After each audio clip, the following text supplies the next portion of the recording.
मैं चुनौती देता हूं पूरी दुनिया के मौलानाओं को 17 जून 2022 को वो दिल्ली की जामा मस्जिद में आए और मैं बिल्कुल अकेला आऊंगा। हरामपुर में ही कह रही हूँ, चल मैं भी जामा मस्जिद आऊंगी तो मुझसे मुकाबला करना। कलाम पाक लेके मैं 17 में जामा मस्जिद खड़ी होंगी और वाकई अगर तू एक बाप की औलाद होगा, जो कि तू नहीं है, तू तो 101 बाप की भी नाजायज औलाद है। तुम गुफा पुत्रों से भौंकोगे गुफाओं में से, तुम्हारा तो सवाल ही नहीं उठता कि तुम पब्लिक में आकर पब्लिक को पेश करो।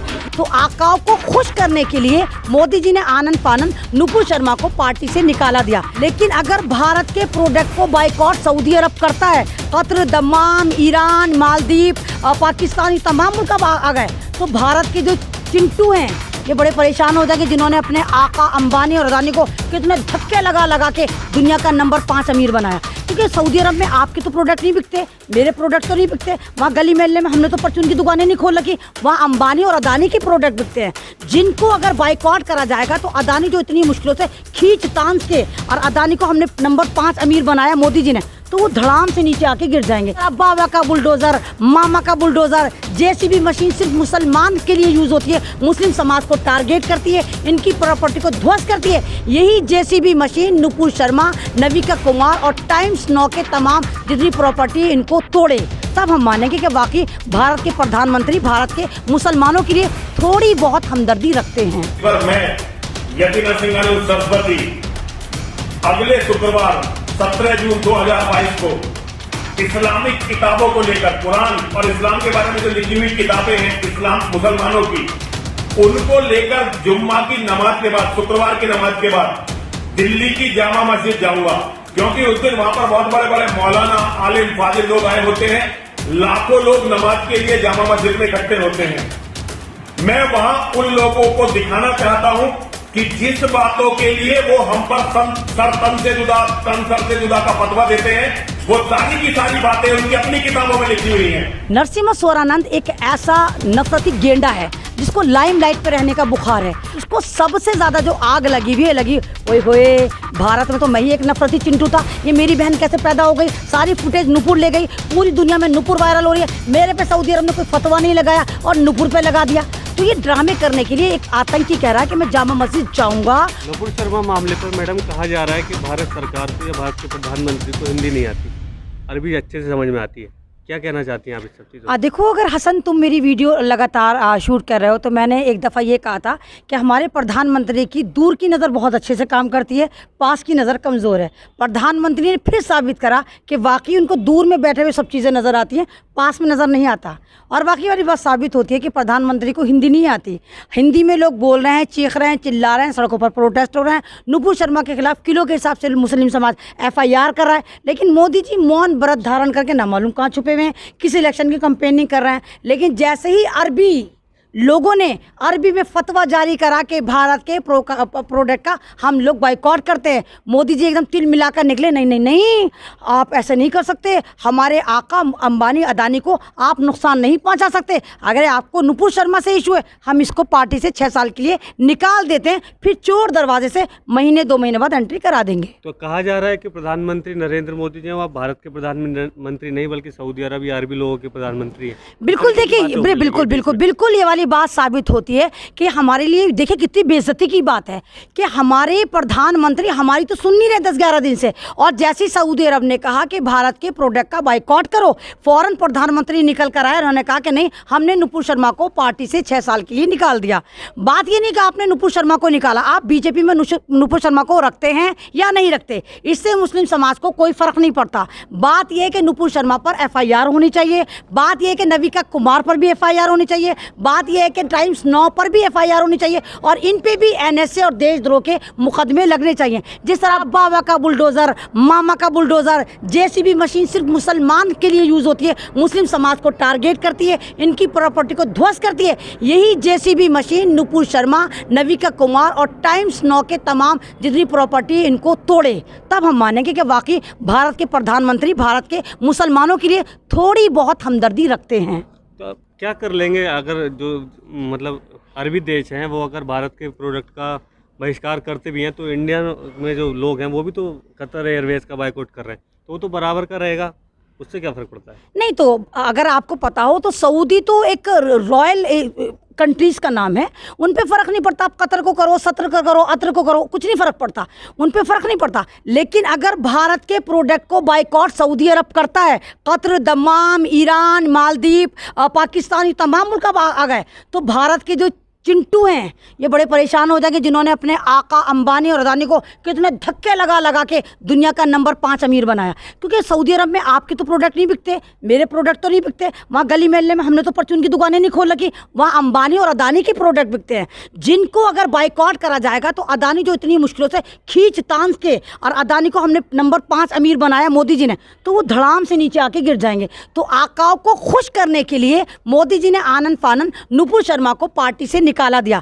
मोदी जी, हमें पार्टी से निकाला नहीं चाहिए, आप पार्टी में उसको रख लो। और आप कितने चालाक हैं, आप नुपुर शर्मा को कह रहे हैं फ्रिंज एलिमेंट, यानी एक ऐसा एलिमेंट जो आतंकवाद को सपोर्ट कर रहा है, जो उल्टा सीधा स्टेटमेंट देता हो। तो मोदी जी से भक्त तमाम लोग सवाल सिक्योरिटी भी दी है। नहीं तो आप ये सोचिए ना, अगर आप उसको एक तरफ फ्रिंज एलिमेंट कह रहे हैं तो मोदी जी सबसे बड़ा फ्रिंज एलिमेंट आप हैं, क्योंकि आपने नुपुर शर्मा को अब तक फॉलो कर रखा है, अमित शाह ने फॉलो कर रखा है, आरएसएस प्रमुख मोहन भागवत ने कर रखा है, नितिन गडकरी ने कर रखा, और भी बहुत लंबी लिस्ट है।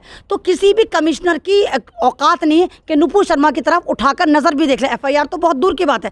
तो ये सऊदी अरब को बेवकूफ़ बनाने की साजिश है कि हमने नुपुर शर्मा को निकाल दिया। नुपुर शर्मा और भी बड़ा आतंकी बम बनकर दोबारा पार्टी में वापसी करेगी, और इस तरह की मिसाल आप देखिए बीजेपी में पहले भी हैं। बीजेपी का एक जो एमपी था जिसने बहन मायावती को गालियां दी थी, उसको बीजेपी ने निकाल दिया था, लेकिन दूसरी तरफ उसी की पत्नी को एमपी का टिकट लड़ाकर उसको मंत्री बना दिया था। तो बीजेपी की तो ये हरकत रही है कि ये जनता को बेवकूफ़ बनाती है, इसी तरह सऊदी कंट्री को बेवकूफ़ बना रही है कि नुपुर शर्मा को सिर्फ 6 साल के लिए निकाला है, लेकिन वो दोबारा इसको ज़रूर एंट्री कराएगी। 10-11 दिन से जब से केस शुरू हुआ है नुपुर शर्मा वाला, अब ना तो किसी मस्जिद में कोई शिवलिंग दिखाई दे रहा है और ना ही उस तरीके की बातें हो रही।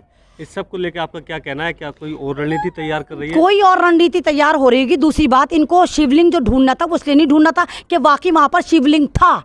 इनको तो मुद्दों से भटकाना था। जिस तरह भारत बर्बाद हो रहा है, इकोनॉमी बर्बाद हो रही है, जवान खुदकुशी करके मर रहा है, नौजवान आपसे रोजगार मांग रहा है, पत्रकार सिक्योरिटी मांग रहा है, महिला चीख चिल्ला रही हैं हमारा गैंगरेप बंद करो, हमारी मॉब लिंचिंग बंद करो, मुस्लिम समाज कह रहा है हमें इज्जत दो, दलित समाज कह रहा है हम अभी तक दलित हैं। तो उस समाज को तमाम मुद्दों से भटकाने के लिए इन्होंने शिवलिंग शिवलिंग शिवलिंग करा था और मस्जिदों के नीचे शिवलिंग ढूंढने चले थे। हसन, आप एक बात बताइए, अगर इस शिव जी को कहते भगवान थे तो क्या भारत के भगवान थे? जाके सऊदी अरब में क्यों नहीं ढूंढा? जाके अमेरिका में क्यों नहीं ढूंढा? चाइना, जापान, सब जगह जाके शिवलिंग क्यों नहीं ढूंढा? सिर्फ भारत की मस्जिदों के नीचे शिवलिंग क्यों ढूंढ रहे थे? तो इनको मुद्दे चाहिए थे। अब इनकी जो स्ट्रैटेजी दूसरी तरह से चल रही होगी, तो ये कहीं ना कहीं दोबारा ये नफरती चिंटू कुछ ना कुछ फुस्सी बम वाला मटेरियल तैयार कर रहे होंगे ताकि फिर आकर फटे और फिर मुस्लिम समाज को टारगेट करें। एक मुस्लिम समाज को टारगेट करना या उस पर कोई आपत्तिजनक टिप्पणी करना, ये चलन सा हो गया है। नुपुर शर्मा हो, बहुत सारे लोग, इसी में एक और नाम है यति नरसिंहानंद का।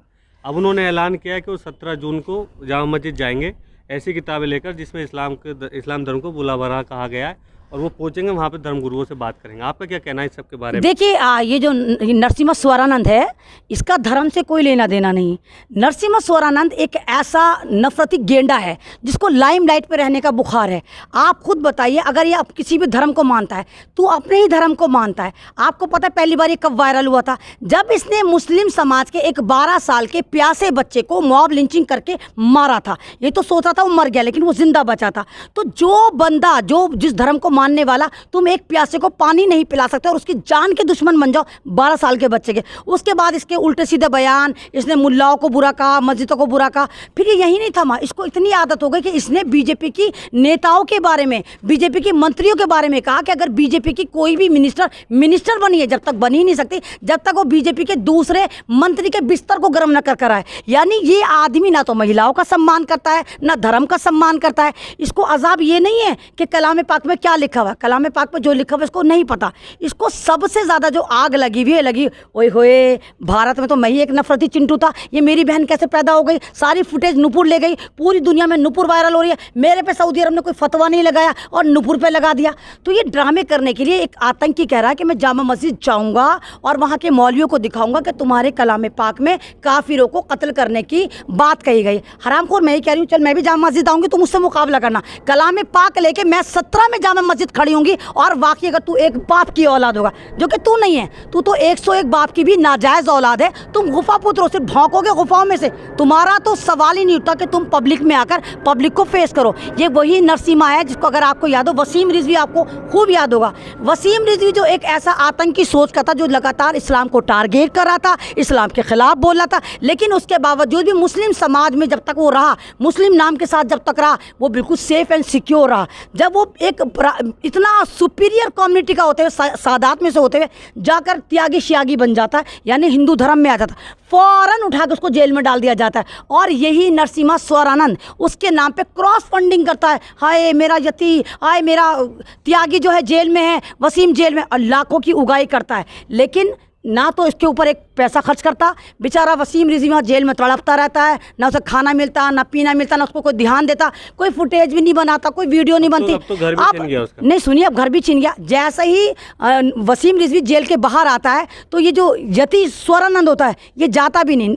वसीम रिजवी इसकी शक्ल पे मूतता हुआ इसको बिना बताए अपने घर चला जाता है। यही नरसिम्हा स्वरानंद कहता है, आज के बाद भाइयों और बहनों मैं सारा काम छोड़ रहा हूँ, आज से मैं गीता का पाठ करूँगा। तो हराम को तू तो अपने स्टेटमेंट पे नहीं है, तू ये गीता का पाठ कर रहा है कि तू इस्लाम को गालियाँ दे रहा है, तू कलाम पाक को गाली, तेरी गीता में ये लिखा हुआ है कि दूसरे धर्म को गाली दो। तो ये वो कुत्ते हैं जो अपना ही पेशाब पी पी के दूसरों को बावला बनाते हैं, कभी मूत्रो कोला पीते, कभी गोबर खाते, कभी अपना पेशाब पीते। ये अपने स्टेटमेंट पे कायम नहीं रहते। तो बस इनको पता है कि इस्लाम को टारगेट करके हम लाइमलाइट में रह सकते हैं। और बीजेपी एक ऐसी पार्टी है, अगर वो मुसलमान का नाम छोड़ दे तो बीजेपी नहीं बचेगी। अलात्कारी, बलात्कारी, देशद्रोह, मॉब लिंचिंग करने वाले कहाँ पाए जाते हैं? बीजेपी में। जिस दिन बीजेपी ये आइडियोलॉजी छोड़ देगी कि हम मुस्लिम समाज के खिलाफ नहीं बात करेंगे, उस दिन बीजेपी ध्वस्त हो जाएगी, उसका पार्टी का वजूद खत्म हो जाएगा।